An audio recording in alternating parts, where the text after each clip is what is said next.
Yan. Pakibati din ang kanyang stepmom na si Carmen Pagtanganan at sa friend niyang si Roma Padolina Francisco. Happy birthday! Okay? DJ Makata, eto na ang Glory of Love. There's so many things I wanna say. I will always love you. I would never leave you alone.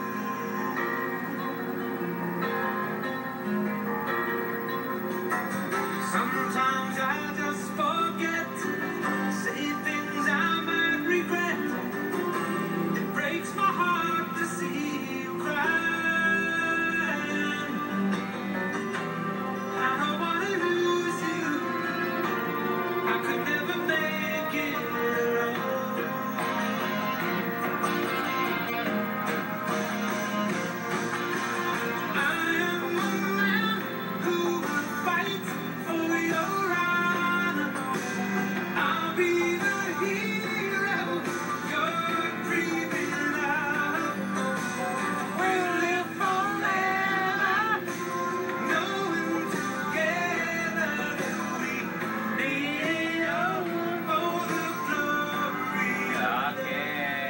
Nasa FB pa natin, tapusin muna natin. And sabi ni Pilar Mateo, ang